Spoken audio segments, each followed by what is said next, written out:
ఒక అనుమానం ఉంది ప్రజల్లో.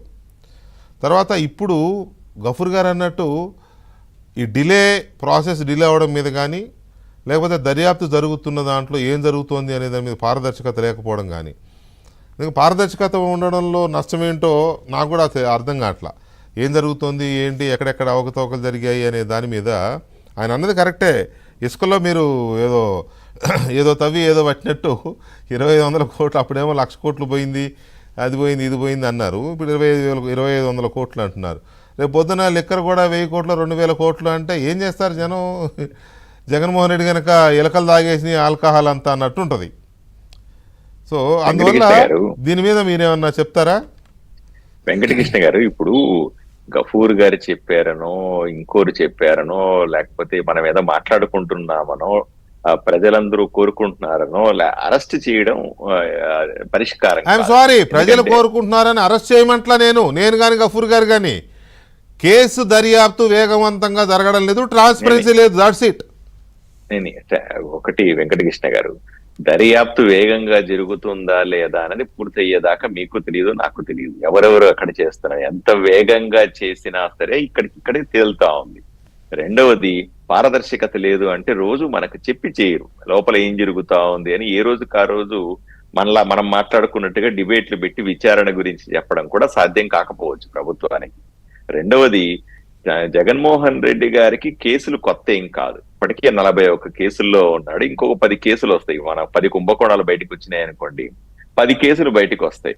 అతనికి జైలు కొత్త కాదు, వెంటనే అరెస్ట్ చేసేసేయాలంటే 18 నెలలు జైల్లో ఉండి వచ్చిన వ్యక్తికి కొత్తగా జైలు గురించి ఏం భయం ఉంటది?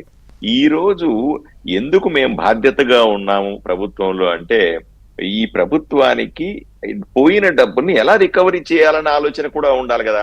ఒట్టి కేసు పెట్టడమో, అరెస్ట్ చేయడమో, ఎవరినో జైలు పంపించడమో కాదు ఇక్కడ ప్రజలకు మంచి జరగాల్సింది. ప్రజలకు ఏదైనా మంచి జరుగుతుందంటే కొట్టేసిన డబ్బులన్నీ ప్రజలకు సంబంధించిన డబ్బులు. అంటే ప్రభుత్వం డబ్బులు అంటే ప్రజల డబ్బులే, అక్రమంగా కొట్టేసిన డబ్బులు.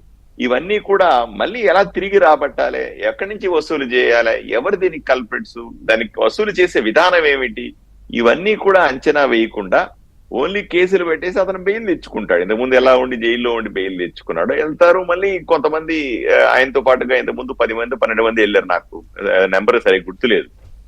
అలాగే ఇప్పుడు కూడా 10-12 మందిని మనం జైల్లో పెడితే ఒక 2 నెలలు 2 నెలలు 6 నెలలు సంవత్సరం మళ్ళీ జైల్లో నుంచి బయటకు వస్తారు. మళ్ళీ సింపతిని బిల్డ్ చేస్తారు, మమ్మల్ని అనవసరంగా జైల్లో పెట్టామంటారు.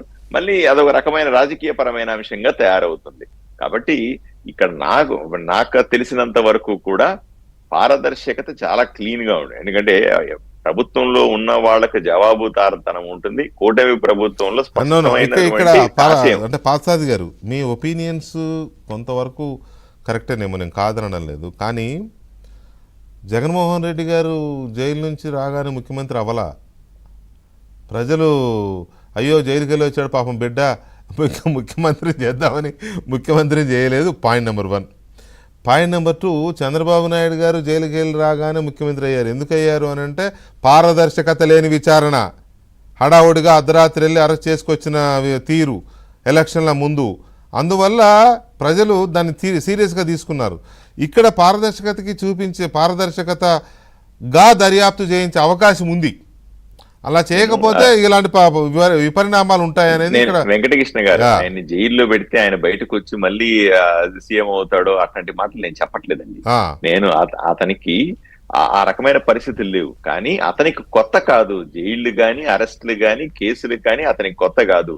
నాకు వ్యక్తిగత నేను అనుకునేది ఏమిటంటే, అతన్ని జైల్లో పెట్టడం వాటికంటే కూడా దానికంటే ముందు అవన్నీ జరగాల్సిందే.